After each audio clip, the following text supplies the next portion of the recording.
Livro do Mestre, episódio de hoje, Artefatos.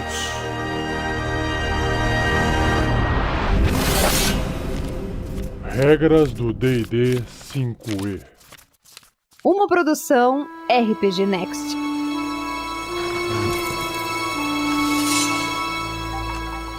Seja bem-vindo a mais um episódio do Regras do D&D 5e. Aqui é o Mestre Rafael 47, dando continuidade na leitura do Livro do Mestre, do RPG Dungeons & Dragons, 5ª edição. Eu me encontro na parte 2 do livro, chamado Mestre de Aventuras, ainda no capítulo 7, que tem o nome de Tesouro. Então vamos lá para os artefatos. Seja você também um guerreiro ou uma guerreira do bem. Para saber mais, acesse padrim.com.br/rpgnext ou picpay.me/rpgnext. E o livro descreve o seguinte sobre os artefatos. Um artefato é um item mágico único de poder tremendo, com sua própria origem e história. Um artefato pode ter sido criado pelos deuses ou mortais de poderes avassaladores. Ele pode ter sido criado em meio a uma crise que ameaçava um reino, um mundo ou o multiverso inteiro e carrega o peso desse momento crucial da história. Alguns artefatos aparecem quando são mais necessários. Para outros, o inverso é verdade. Quando encontrados, o mundo estremece com as ramificações dessa descoberta. Em ambos os casos, introduzir um artefato em sua campanha requer antecipação. O artefato pode ser um item que lados opostos esperam reivindicar, ou ele pode ser algo que os aventureiros precisam para sobrepujar o maior desafio deles. Os personagens, geralmente, não encontram artefatos no curso normal de aventuras. Na realidade, os artefatos aparecem apenas quando você deseja que eles apareçam, pois eles são muito mais instrumentos de trama que itens mágicos. Rastrear e recuperar um artefato é, frequentemente, o objetivo principal de uma aventura. Os personagens devem correr atrás de rumores, passar por trilhas importantes e se aventurar em perigosos locais meio esquecidos para encontrarem o artefato que eles buscam. Alternativamente, um vilão poderoso poderia já possuir o artefato. Capturar e destruir o artefato poderia ser a única forma de garantir que o poder dele não seja usado para o mal. Propriedades de artefatos. Cada artefato tem suas próprias propriedades mágicas, como outros itens mágicos, e essas propriedades são frequentemente excepcionalmente poderosas. Um artefato poderia ter outras propriedades que são tanto benéficas quanto prejudiciais. Você pode escolher tais propriedades das tabelas nessa seção ou determiná-las aleatoriamente. Você também pode inventar novas propriedades benéficas e prejudiciais. Essas propriedades geralmente mudam a cada vez que um artefato aparece no mundo. Um artefato pode ter até 4 propriedades benéficas menores e 2 propriedades benéficas maiores. Ele pode ter até 4 propriedades prejudiciais menores e 2 propriedades prejudiciais maiores. Então vamos lá para essas tabelas. Começando com a tabela Propriedades Benéficas Menores. Você pode rolar um dado de 100 faces e ler a propriedade referente ao resultado. Então, se você tirou de 1 a 20 nesse D100, a propriedade é: enquanto estiver sintonizado com o artefato, você ganha proficiência em uma perícia à escolha do mestre. Então tem 20% de chance disso ser uma propriedade do artefato. De 21 a 30, 10%, enquanto estiver sintonizado com o artefato, você é imune a doenças. 31 a 40, outros 10%, enquanto estiver sintonizado com o artefato, você não pode ser enfeitiçado ou amedrontado. 41 a 50, enquanto estiver sintonizado com o artefato, você tem resistência contra um tipo de dano à escolha do mestre. 51 a 60, enquanto estiver sintonizado com o artefato, você pode usar uma ação para conjurar um truque à escolha do mestre através dele. 61 a 70, enquanto estiver sintonizado com o artefato, você pode usar uma ação para conjurar uma magia de primeiro nível à escolha do mestre através dele. Após conjurar essa magia, role um D6, um dado de 6 faces. Em um resultado de 1 a 5, você não poderá conjurá-la novamente até o próximo amanhecer. Se o resultado for de 71 a 80, é o mesmo resultado acima que eu acabei de ler, que é de 61 a 70, exceto que a magia é de segundo nível. De 81 a 90, mesma coisa, exceto que a magia é de terceiro nível. E de 91 a 100,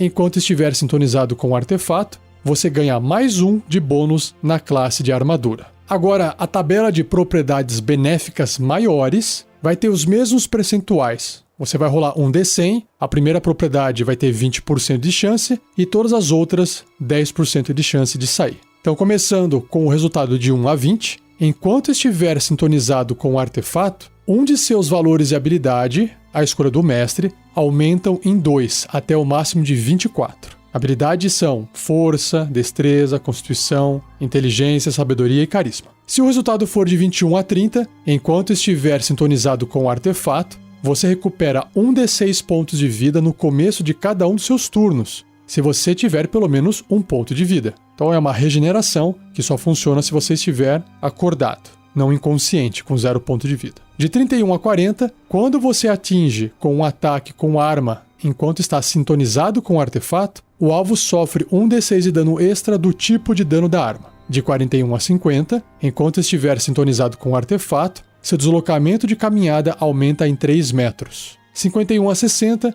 enquanto estiver sintonizado com o artefato, você pode usar uma ação para conjurar uma magia de 4º nível, a escolha do mestre, através dele. E após conjurar essa magia, role um D6. Se o resultado for de 1 a 5, você não poderá fazer essa magia novamente até o próximo amanhecer. Se o resultado for de 61 a 70, é o mesmo efeito que eu acabei de ler, exceto que a magia é de 5º nível. De 71 a 80, mesma coisa, exceto que a magia é de 6º nível. De 81 a 90, mesma coisa, exceto que a magia é de 7º nível. E de 91 a 100, enquanto estiver sintonizado com o artefato, você não pode ficar cego, surdo, petrificado ou atordoado. Agora indo para a tabela de propriedades prejudiciais menores, tem mais opções aqui. Você também rola um D100 e os resultados, as propriedades vão variar de 5 a 10%.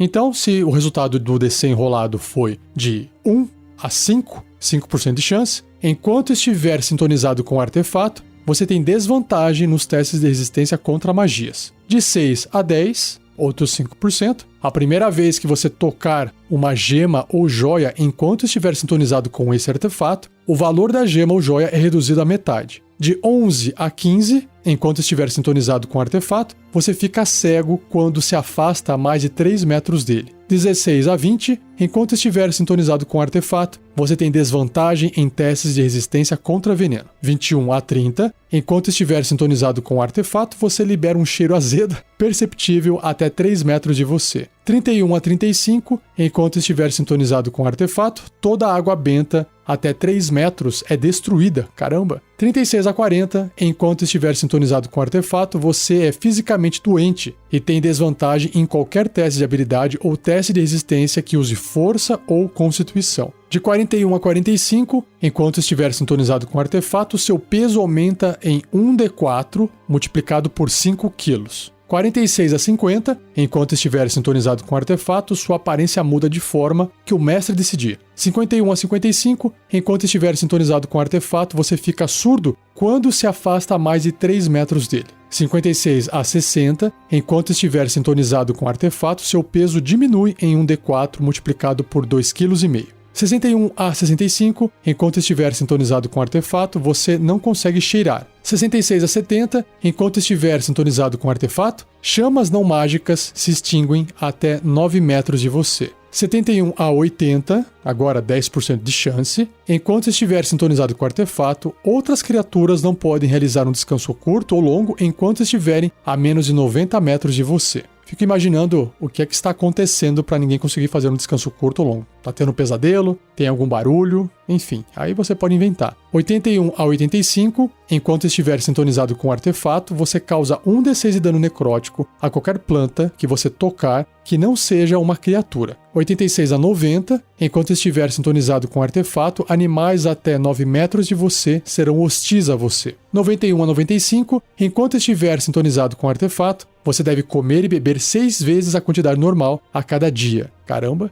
E 96 a 100, enquanto estiver sintonizado com o artefato, seu defeito é amplificado de uma forma determinada pelo mestre. E por fim, a última tabela dessa parte, as propriedades prejudiciais maiores. Também você vai rolar um D100, se você quiser determinar de forma aleatória, e a maioria dos resultados está dentro de 5% de chance, assim como a tabela anterior. Então, se o resultado do D100 for de 1 a 5, enquanto estiver sintonizado com o artefato, seu corpo apodrece ao longo de 4 dias. Após isso, o apodrecimento para. Você perde o seu cabelo ao final do dia 1, unhas ao final do dia 2, lábios e nariz ao final do dia 3 e orelhas ao final do dia 4. A magia Regeneração restaura partes do corpo perdidas. Se o resultado for de 6 a 10, enquanto estiver sintonizado com o artefato, você determina sua tendência diariamente ao amanhecer ao rolar um D6 2 vezes. Na primeira rolagem, número 1, resultado 1 a 2,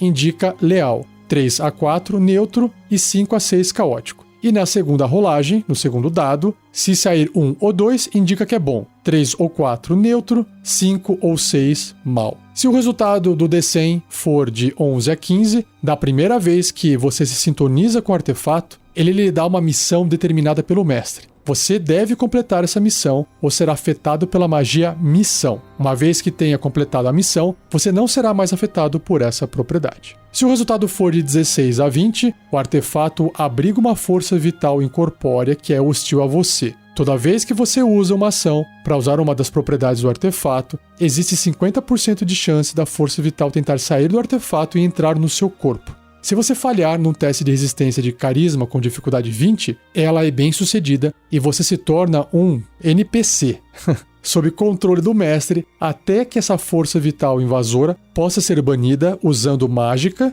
como a magia dissipar o bem e o mal. Se for de 21 a 25, criaturas com nível de desafio 0, assim como plantas que não sejam criatura, caem a 0 ponto de vida quando estiverem a 3 metros do artefato. Caramba! Se o resultado for de 26 a 30, o artefato aprisiona um Slaad da Morte. Aí você tem que ver o livro dos monstros para poder entender qual é a criatura. Cada vez que você usa uma das propriedades do artefato com uma ação, esse Slaad tem 10% de chance de escapar, então aparecendo a 4,5 metros de você e te atacando. Se o resultado for de 31 a 35, enquanto estiver sintonizado com o artefato, criaturas de um tipo específico, diferente de humanoide, à escolha do mestre, sempre serão hostis a você. Se o resultado for de 36 a 40, o artefato dilui poções mágicas até 3 metros dele, tornando-as itens não mágicos. 41 a 45, o artefato apaga pergaminhos mágicos até 3 metros dele, tornando-os itens não mágicos.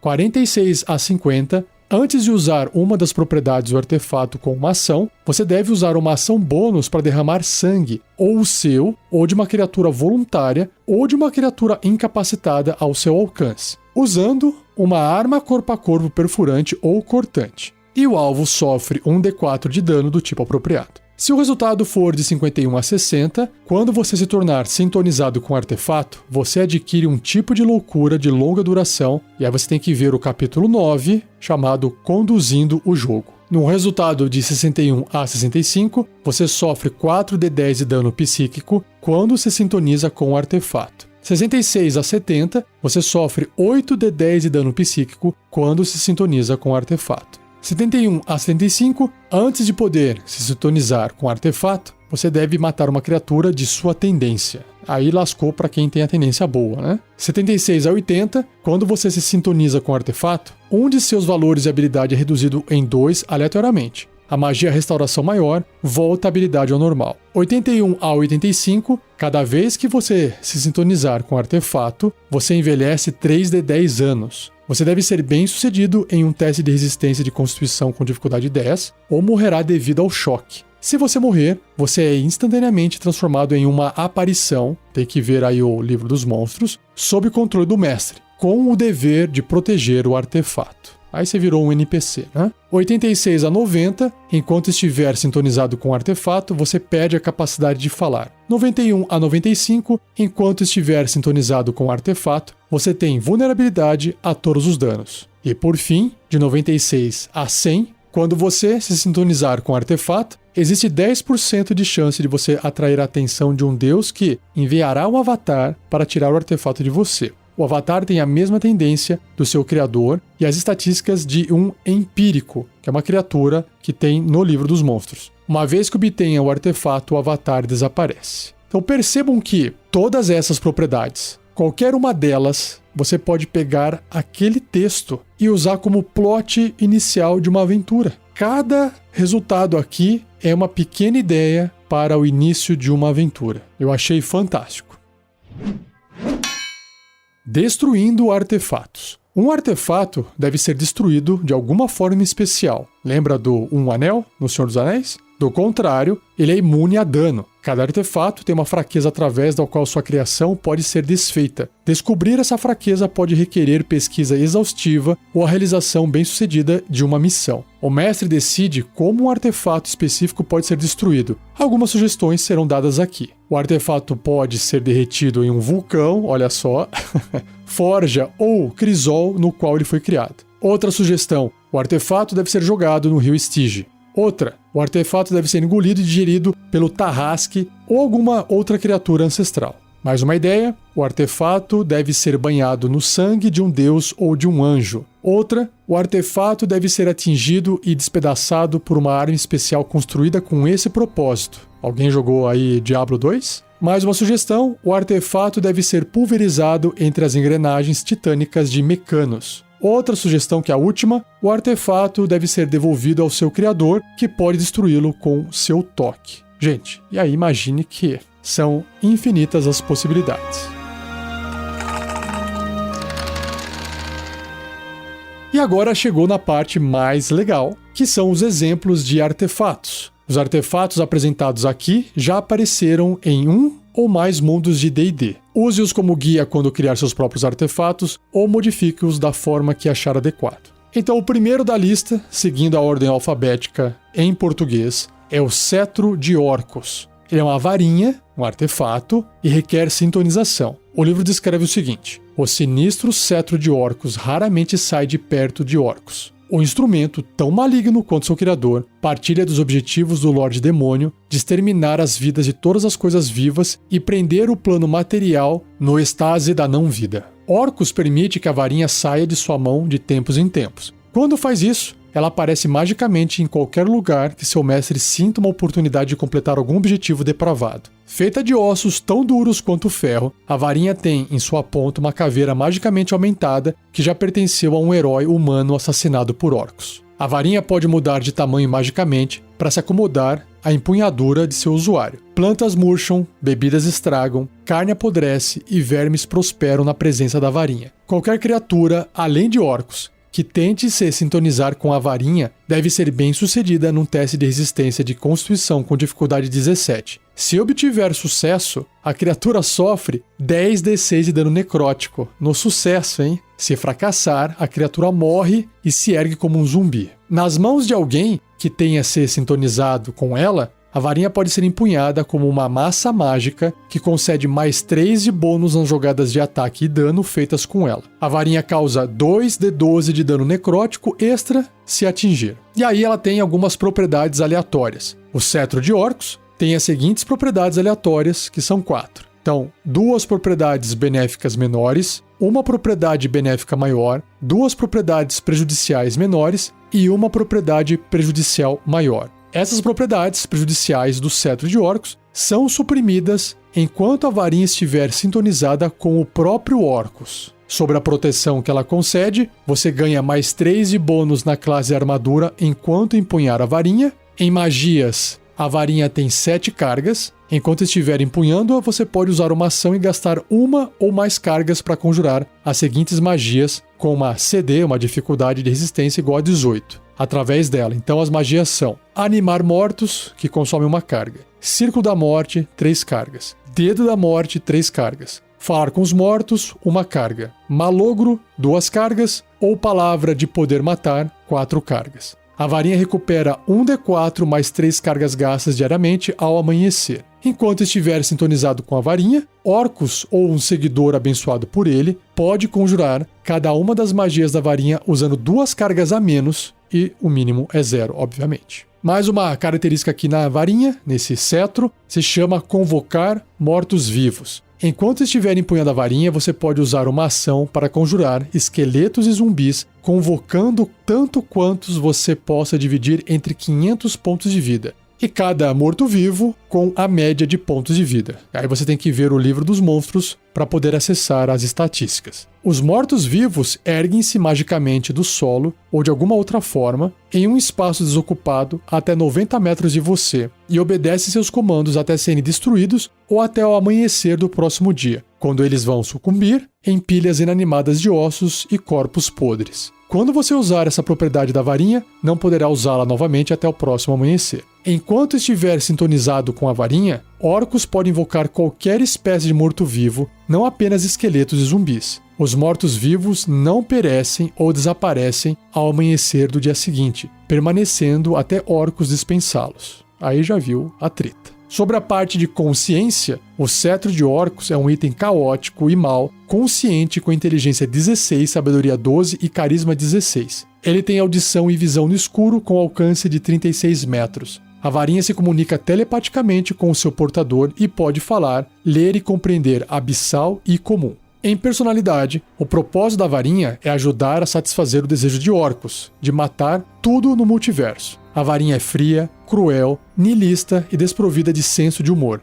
A fim de concluir os objetivos de seu mestre, a varinha finge devoção ao seu usuário atual e faz promessas grandiosas que ela não tem a menor intenção de cumprir, como jurar ajudar seu usuário a despojar orcos. Por fim, sobre como destruir a varinha, destruir o cetro de orcos requer que ele seja levado para o plano da energia positiva pelo herói ancestral cujo crânio ornamenta ele. Caramba! Para que isso aconteça, o herói há muito perdido deve primeiro ser trazido de volta à vida. Uma tarefa nada fácil, dado ao fato que Orcus aprisionou a alma do herói e mantém ela escondida e bem guardada. Banhar a varinha em energia positiva faz com que ela rache e exploda, mas a não ser que as condições acima sejam atendidas, a varinha se reconstrói instantaneamente na camada de orcos no abismo. Fantástico! Só isso aqui já dá uma campanha de aventura, todo esse texto sobre esse artefato. Vamos pro próximo.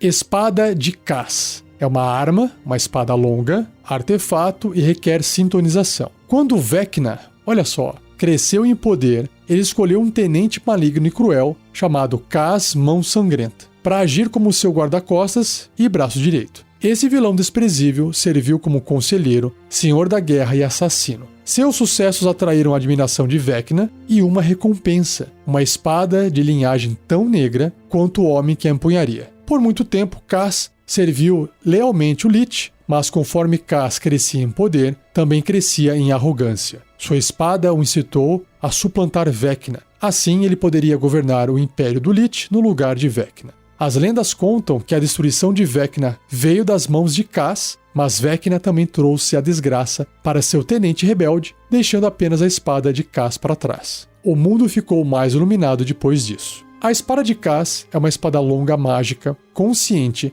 que concede mais 3 de bônus nas jogadas de ataque e dano feitas com ela. Ela atinge um acerto crítico numa rolagem 19 ou 20 e causa 2d10 de dano cortante extra contra mortos-vivos. Se a espada não for banhada em sangue dentro de 1 minuto, após ser sacada de sua bainha, seu usuário deve realizar um teste de resistência de carisma com dificuldade 15. Se obtiver sucesso, ele sofre 3d6 de dano psíquico. Se fracassar, o portador é dominado pela espada, como pela magia dominar monstro, e a espada exige ser banhada em sangue. O efeito da magia termina quando a exigência da espada for cumprida. Na parte de propriedades aleatórias, a espada de Kas tem as seguintes propriedades aleatórias: uma propriedade benéfica menor, uma benéfica maior, uma propriedade prejudicial menor e uma prejudicial maior. Sobre o espírito de Kas, enquanto a espada estiver em sua posse, você adiciona 1d10 na sua iniciativa no início de cada combate. Além disso, quando você usa uma ação para atacar com a espada, você pode transferir parte ou todo o bônus de ataque dela para a sua classe de armadura. Que legal! Os bônus ajustados permanecem em efeito até o início do seu próximo turno. Na parte de magias, enquanto a espada estiver em sua posse, você pode usar uma ação para conjurar uma das seguintes magias com uma CD de resistência igual a 18, através dela. Então, tem aqui convocar relâmpagos, palavra divina ou dedo da morte. Uma vez que tenha usado a espada para conjurar uma magia, você não poderá conjurar essa magia novamente através dela até o próximo amanhecer. Na parte de consciência, a espada de caça é uma arma caótica e má, consciente com inteligência 15, sabedoria 13 e carisma 16. Ela tem audição e visão no escuro com alcance de 36 metros. A arma se comunica telepaticamente com seu portador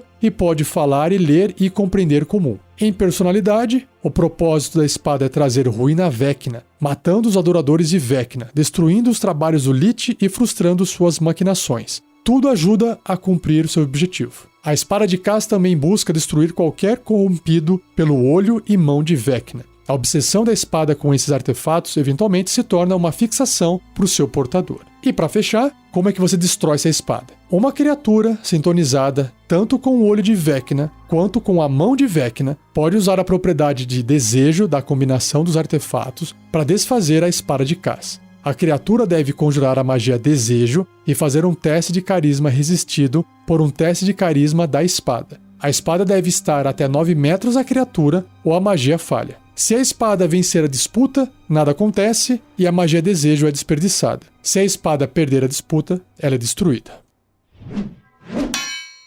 Próximo artefato tem o nome de Livro da Escuridão Perversa. É um item maravilhoso, artefato e requer sintonização. O conteúdo desse torpe manuscrito de maldade inefável é a comida e bebida daqueles que servem o mal. Não se tem notícia de nenhum mortal que conheça os segredos que ele contém. Conhecimento tão horrendo que mesmo um vislumbre de suas páginas rabiscadas é um convite à loucura. Muitos acreditam que o deus Lich Vecna é o autor do Livro da Escuridão Perversa. Ele registrou nessas páginas cada ideia doentia, cada pensamento desvairado e cada exemplo de magia negra com que ele se deparou ou concebeu. Vecna cobriu cada tópico vil que ele pôde, fazendo do livro um catálogo macabro de todos os erros mortais. Outros praticantes do mal tiveram posse do livro e adicionaram suas próprias experiências ao catálogo de conhecimento maligno. Suas adições são claras. Os escritores de trabalhos posteriores costuraram tudo o que eles escreveram no tomo ou, em alguns casos, fizeram anotações e adições ao texto existente.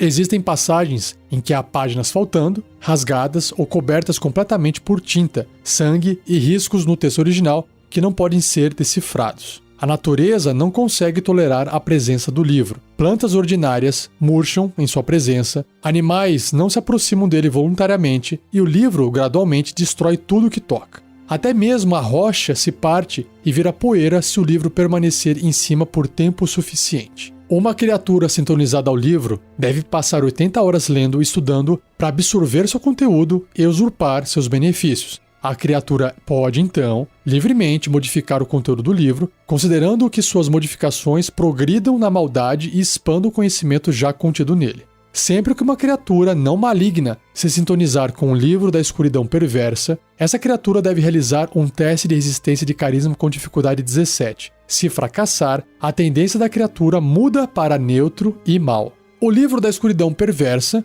permanece com você apenas enquanto você se esforçar em praticar o mal no mundo. Se você fracassar em realizar pelo menos um ato maligno num período de 10 dias, que é uma semana, ou se você praticar um ato benigno voluntariamente, o livro desaparece. Se você morrer enquanto estiver sintonizado com o livro, uma entidade de grande mal reivindicará sua alma. Você não poderá ser trazido de volta à vida por quaisquer meios enquanto sua alma permanecer aprisionada. E aí, em propriedades aleatórias, o Livro da Escuridão Perversa possui as seguintes propriedades aleatórias: 3 benéficas menores, 1 benéfica maior, 3 prejudiciais menores e 2 propriedades prejudiciais maiores. Em valores e habilidade ajustados, após gastar o tempo requerido lendo e estudando o livro, um valor de habilidade à sua escolha aumenta em 2 até o máximo de 24. Outro valor de habilidade à sua escolha é reduzido em 2 até o mínimo de 3. O livro não pode ajustar seus valores de habilidade novamente. Na parte de Marca das Trevas, após gastar o tempo requerido lendo e estudando o livro, você adquire uma desfiguração física como um sinal medonho de sua devoção à escuridão perversa. Uma runa maligna pode aparecer no seu rosto, seus olhos podem ficar totalmente negros ou chifres podem nascer na sua testa. Ou você pode ficar mirrado e horrendo, perdendo todos os traços faciais, adquirindo uma língua bifurcada ou alguma outra característica à escolha do mestre. As Marcas das Trevas concede a você vantagem em testes de carisma e persuasão, feitos ao interagir com criaturas malignas, e testes de carisma e intimidação, feitos ao interagir com criaturas não malignas. Na parte de comandar o mal, enquanto estiver sintonizado com o livro e portando, você pode usar uma ação para conjurar a magia Dominar Monstro, com uma série de resistência igual a 18, em um alvo maligno. Você não pode usar essa propriedade novamente até o próximo amanhecer. Em Conhecimento Sombrio, você pode fazer referência ao Livro da Escuridão Perversa sempre que realizar um teste de inteligência para lembrar informações sobre algum aspecto do mal, como conhecimento sobre demônios, por exemplo. Quando o fizer, dobre o seu bônus de proficiência nesse teste. Em Discurso Obscuro, enquanto você carregar o Livro da Escuridão Perversa e estiver sintonizado com ele, você pode usar uma ação para recitar palavras das páginas dele em uma linguagem torpe conhecida como Discurso Obscuro. Cada vez que o fizer, você sofre 1d12 de dano psíquico e cada criatura não maligna até 4,5 metros de você sofre 3d6 de dano psíquico. E, por fim, como destruir o livro. O Livro da Escuridão Perversa permite que páginas sejam arrancadas dele, mas qualquer conhecimento maligno contido nessas páginas encontra o seu caminho de volta para o livro eventualmente, geralmente quando um novo autor adiciona páginas ao tomo. Se um solar, que é uma criatura divina, partir o livro em 2, o livro é destruído por 1d100 anos. Após isso, ele se reconstrói em algum canto sombrio do multiverso. Uma criatura sintonizada com o livro por 1 século ou mais pode exumar uma frase escondida no texto original dele, quando traduzido para celestial e pronunciada em voz alta, destrói tanto o locutor quanto o livro em um clarão cegante de radiação. Porém, enquanto o mal existir no multiverso, o livro se reformará em 1d10 multiplicado por 100 anos depois. Caso todo o mal seja extirpado do multiverso, o livro se transformará em pó e será destruído para sempre. Ou seja, nunca. E antes de eu encerrar o Livro da Escuridão Perversa, aqui tem uma caixinha de texto que descreve o seguinte: Conhecimento vil. O Livro da Escuridão Perversa toca cada mal no cosmos. Um personagem pode usar o conhecimento contido no livro para exumar segredos terríveis que nenhum mortal deveria conhecer. Junto do conteúdo que um personagem poderia encontrar estão os seguintes, mais o que quer que você escolha. Então são 3 pontos. Apoteose maligna. O livro poderia conter um ritual que permita que um personagem se transforme em um Lich ou Cavaleiro da Morte. 2. Nomes verdadeiros. Os nomes verdadeiros de qualquer número de corruptores poderia estar no livro. E 3. Magia negra. Diversas magias de maldade horrenda criadas e escolhidas pelo mestre poderiam estar no livro. Essas magias poderiam impor maldições medonhas, desfigurar outros, requerer sacrifício humano, afligir criaturas com dores excruciantes, espalhar pragas malignas e assim por diante. Livro dos Grandes Feitos. É um item maravilhoso, artefato, requer sintonização com uma criatura de tendência boa. Tratado definitivo de tudo que é bom no multiverso. O mítico Livro dos Grandes Feitos é um símbolo proeminente de muitas religiões. Ao invés de ser uma escritura devotada a uma crença em particular, os diversos autores do livro preencheram suas páginas com suas próprias visões de virtudes reais, provendo direcionamento para derrotar o mal. O Livro dos Grandes Feitos raramente perdura em um lugar. Assim que o livro é lido, ele desaparece e vai para outro canto do multiverso onde sua orientação moral pode trazer luz ao mundo trevoso. Apesar de tentativas de copiá-los terem sido feitas, os esforços em fazê-lo fracassam em capturar a natureza mágica ou em traduzir os benefícios que ele oferece àqueles de coração puro e propósito determinado. Uma fivela pesada, feita para se parecer com asas de anjo, mantém o conteúdo do livro seguro. Apenas uma criatura de tendência boa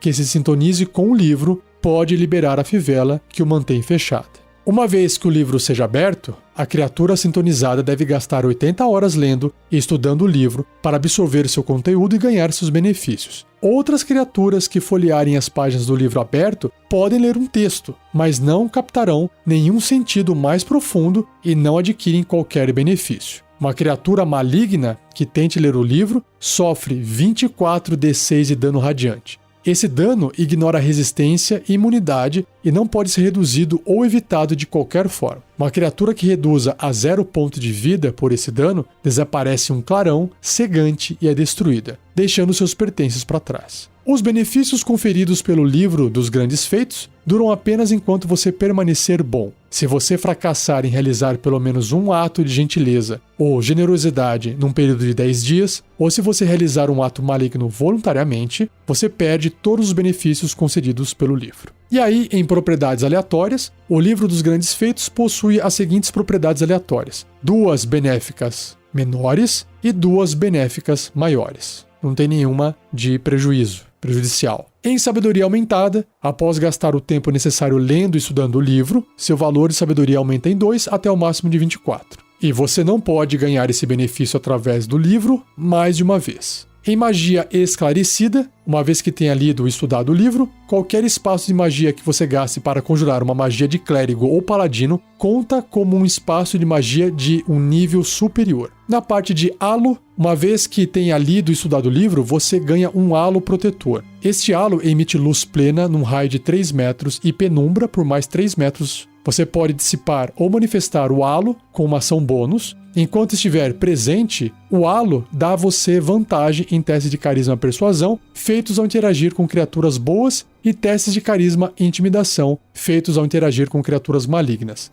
Além disso, corruptores e mortos-vivos, dentro da luz plena do halo, fazem jogadas de ataque contra você com desvantagem. Que legal, aí fica parecendo um santo, né? E por fim, destruindo o livro. Existem rumores que o livro dos grandes feitos não pode ser destruído enquanto o bem existir no multiverso. Porém, imergir o livro no rio Estige remove todas as escritas e imagens de suas páginas e deixa o livro sem poderes por 1 de 100 anos. Machado dos Lordes Anões. É uma arma, um machado de batalha, artefato, requer sintonização. Vendo o risco que seu povo enfrentava, um jovem príncipe anão veio a crer que seu povo precisava de algo para uni-lo. Então, ele decidiu forjar uma arma que seria tal símbolo. Aventurando-se nas profundezas abaixo das montanhas, mais fundo que qualquer anão já havia ido, o jovem príncipe chegou ao coração ardente de um grande vulcão. Com a ajuda de Moradin, o deus anão da criação, ele primeiro construiu 4 grandes ferramentas: a picareta brutal, a forja do coração da terra, a bigorna das canções e o martelo modelador. Com eles, ele forjou o machado dos Lordes Anões. Armado com um artefato, o príncipe retornou aos clãs anões e trouxe paz. Seu machado acabou com rancores e respondeu às desavenças. Os clãs se tornaram aliados e afastaram seus inimigos, entrando numa era de prosperidade. Esse jovem anão é lembrado como o primeiro rei. Quando ele envelheceu, passou a arma, que se tornou o emblema do cargo, ao seu herdeiro. E os herdeiros de direito passaram o machado adiante por muitas gerações. Posteriormente, em uma era de trevas marcada pela traição e maldade, o machado se perdeu em uma sangrenta guerra civil fomentada pela ganância, por seu poder e pela posição que ele outorga. Séculos depois, os anões ainda procuram pelo machado e muitos aventureiros fizeram carreira atrás de rumores e saqueando câmaras antigas para encontrá-lo. Na parte de arma mágica, o machado dos Lordes Anões é uma arma mágica que concede mais 3 de bônus nas jogadas de ataque e dano feitas com ele. O machado também funciona como um cinturão dos anões, um arremessador anão e uma espada decepadora. Na parte de propriedades aleatórias, o machado tem as seguintes propriedades determinadas de forma aleatória: 2 delas benéficas menores, 1 benéfica maior e 2 propriedades prejudiciais menores. Na parte de bênçãos de Moradin, se você for um anão sintonizado com o machado, você ganha os seguintes benefícios. Você tem imunidade a dano de veneno, o alcance da sua visão no escuro aumenta em 18 metros, e você ganha proficiência com ferramentas de artesão relacionadas à ferraria, cervejaria e pedraria. Na parte de conjurar elemental da terra, se você estiver empunhando o machado, você pode usar uma ação para conjurar a magia conjurar elemental através dele, invocando o elemental da terra. Você não pode usar essa propriedade novamente até o próximo amanhecer. Na parte de viajar pelas profundezas, você pode usar uma ação para tocar o machado em uma peça fixa de alvenaria anã e conjurar a magia teletransporte através dele. Caso seu destino intencional seja no subterrâneo, não existe chance de falha ou de ir para um lugar indesejado. Você não pode usar essa propriedade novamente até que 3 dias se passem. Na parte de maldição, o machado carrega uma maldição que afeta qualquer não anão que se sintoniza com ele, mesmo que a sintonização termine. A maldição persiste. A cada dia passado, a aparência física e estatura da criatura se torna mais parecida com um anã. Após 7 dias, a criatura se parecerá com um anão típico, mas a criatura nem perde seus traços raciais nem adquire os de um anão. As mudanças físicas causadas pelo machado não são consideradas de natureza mágica e por isso não podem ser dissipadas, mas elas podem ser desfeitas por qualquer efeito que remova uma maldição, como as magias Restauração Maior ou Remover Maldição. Por fim, destruindo o machado, a única forma de destruir o machado é derretê-lo na forja do coração da terra, onde ele foi criado. Ele deve permanecer na forja ardente por 15 anos até finalmente sucumbir ao fogo e ser consumido. Olho e mão de Vecna. Item maravilhoso, artefato, requer sintonização. Raramente o nome de Vecna é falado, exceto em voz baixa. Vecna foi, em seu tempo, um dos mais poderosos de todos os magos. Através de magia negra e conquista, ele forjou um terrível império. Mesmo com todo seu poder, Vecna não poderia escapar de sua própria mortalidade. Ele começou a temer a morte e trilhou um caminho para prevenir que seu fim chegasse. Orcus, o príncipe demônio dos mortos-vivos, ensinou a Vecna um ritual que permitiria que ele vivesse como um lich. Além da morte, ele se tornou o maior de todos os liches. Mesmo conforme seu corpo gradualmente murchava e apodrecia, Vecna continuou a expandir seu domínio maligno. De tão formidável e horrendo que era seu temperamento, que seus subordinados temiam falar seu nome. Ele era o Sussurrado, o mestre do trono da aranha, o rei imortal, o senhor da torre apodrecida. Alguns dizem que o tenente de Vecna, Cass, cobiçou o trono da aranha para si, ou que a espada que seu senhor fez para ele o seduziu a se rebelar. Qualquer que seja a razão, Cass levou o governo do rei imortal ao fim em uma terrível batalha que deixou a torre de Vecna em uma pilha de cinzas. De Vecna, tudo o que restou foram uma mão e um olho, artefatos macabros que ainda buscam servir à vontade do Sussurrado no mundo. O olho de Vecna e a mão de Vecna podem ser encontrados juntos ou separados. O olho parece um órgão avermelhado recém-arrancado da órbita. A mão é uma extremidade esquerda mumificada e atrofiada. Para se sintonizar com o olho, você deve arrancar seu próprio olho e empurrar o artefato contra a órbita vazia. O olho se enxerta sozinho à sua cabeça e permanece nela até você morrer. Uma vez colocado, o olho se transforma em um olho dourado com uma pupila fendada, similar à de um gato. Se o olho for removido, você morre. E para se sintonizar com a mão, você deve decepar sua mão esquerda até o pulso e apertar o artefato contra o cepo. A mão se enxerta sozinha ao seu braço e se torna um apêndice funcional. Se a mão for removida, você morre. Em propriedades aleatórias, o olho de Vecna e a mão de Vecna, cada um, tem as seguintes propriedades aleatórias: uma benéfica maior, uma benéfica menor e uma propriedade prejudicial menor. Na parte de propriedades do olho, sua tendência muda para neutro e mal e você adquire os seguintes benefícios. Você tem visão verdadeira, você pode usar uma ação para ver como se estivesse usando um anel de visão de raio-x, você pode terminar esse efeito com uma ação bônus,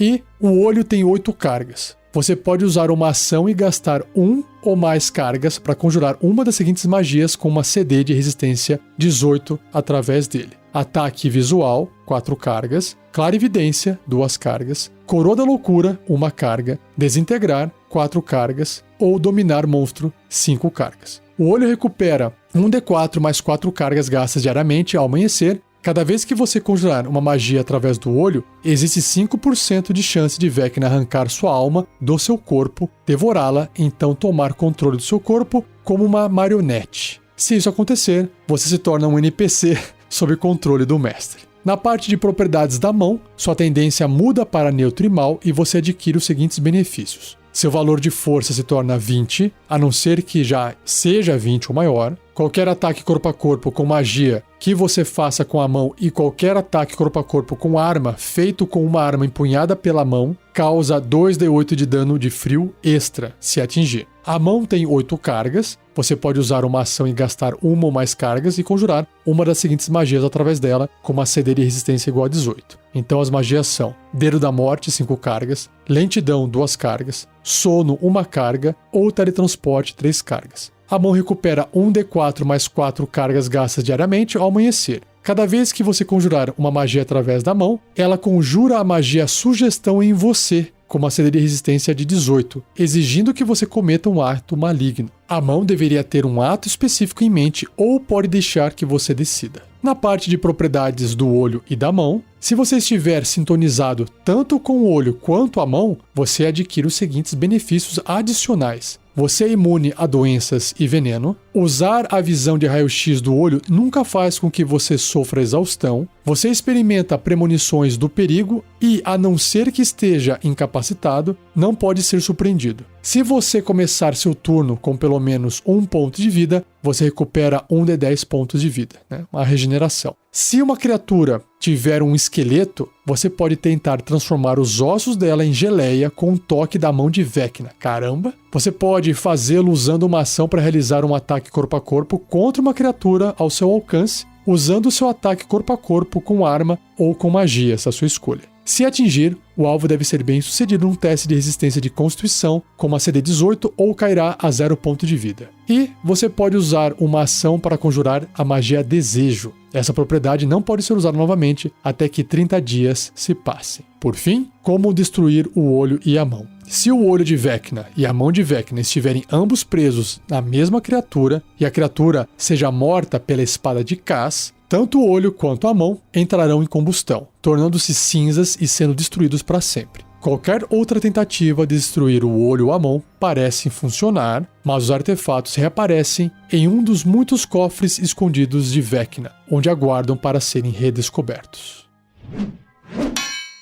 E o último artefato do cast de hoje é um item maravilhoso, um artefato e requer sintonização. Seu nome é Orbe dos Dragões. Há eras atrás, no mundo de Krynn, elfos e humanos travaram uma terrível guerra contra os dragões malignos. Quando o mundo parecia condenado, os magos da Torre da Alta Feitiçaria se uniram e fizeram sua maior mágica, forjando 5 orbes dos dragões, ou orbes dracônicas, para ajudar a derrotar os dragões. Uma orbe foi levada para cada uma das 5 torres e lá elas foram usadas para acelerar a guerra a um fim vitorioso. Os magos usaram as orbes para atrair os dragões até eles, então destruindo-os com mágica poderosa. Conforme as torres da Alta Feitiçaria ruíram eras depois, as orbes foram destruídas ou sumiram nas lendas e se crê que apenas 3 sobreviveram. Sua magia foi moldada e distorcida pelos séculos. Então, apesar do seu propósito primário de convocar dragões ainda funcionar, elas também permitem algum tipo de controle sobre os dragões. Cada orbe contém a essência de um dragão maligno, uma presença que se ofende com qualquer tentativa de persuadir a magia dela. Aqueles que não têm força de personalidade podem acabar escravizados por uma orbe. Uma orbe é um globo de cristal gravado de 25 centímetros de diâmetro. Quando usado, ele cresce até aproximadamente 50 centímetros de diâmetro e uma névoa rodopia dentro dele. Enquanto estiver sintonizado com uma orbe, você pode usar uma ação para penetrar nas profundezas da orbe e falar sua palavra de comando. Você deve realizar um teste de carisma com dificuldade 15. Se for bem sucedido, você controla a orbe pelo tempo que se mantiver sintonizado com ela. Se fracassar, você fica enfeitiçado pela orbe pelo tempo que ficar sintonizado com ela. Enquanto estiver enfeitiçado pela orbe, você não pode terminar a sintonização voluntariamente e a orbe conjura sugestão, com uma dificuldade de 18 em você, à vontade, incitando você a trabalhar para os fins malignos que ela desejar. A essência do dragão dentro da orbe poderia querer muitas coisas. A aniquilação de um povo em particular, libertar-se da orbe para levar sofrimento ao mundo, para promover a veneração de Taquises, o nome de Tiamat em Krynn, ou outra coisa que o mestre decidir. Em propriedades aleatórias, uma orbe dos dragões tem as seguintes propriedades aleatórias: 2 benéficas menores, uma prejudicial menor e uma prejudicial maior. Na parte de magias, a orbe tem 7 cargas e recupera 1d4 mais 3 cargas gastas diariamente ao amanhecer. Se controlar a orbe, você pode usar uma ação para gastar uma ou mais dessas cargas para conjurar uma das magias a seguir através dela, com dificuldade e resistência igual a 18. As magias são Curar Ferimentos, que é a versão de 5º nível e gasta 3 cargas, Luz do Dia, 1 carga, Proteção contra a Morte, 2 cargas, ou Vidência, 3 cargas. Você também pode usar uma ação para conjurar a magia Detectar Magia através da orbe sem gastar qualquer carga. Na parte de convocar dragões, enquanto controlar a orbe, você pode usar uma ação para fazer o artefato emitir um chamado telepático que se estende em todas as direções por 60 km. Dragões malignos no alcance sentem-se compelidos a vir até a orbe o mais rápido possível pela rota mais direta. Divindades dracônicas como Tiamat não são afetadas pelo chamado. Dragões atraídos até a orbe podem ser hostis a você por obrigá-los contra a vontade deles. Uma vez que tenha usado essa propriedade, ela não pode ser usada novamente por 1 hora. E como é que você destrói uma orbe? Uma orbe dos dragões parece frágil, mas é imune à maioria dos danos, incluindo ataques de armas de sopro de dragões. A magia Desintegrar ou um ataque bem dado de uma arma mágica mais 3 é suficiente para destruir a orbe, no entanto.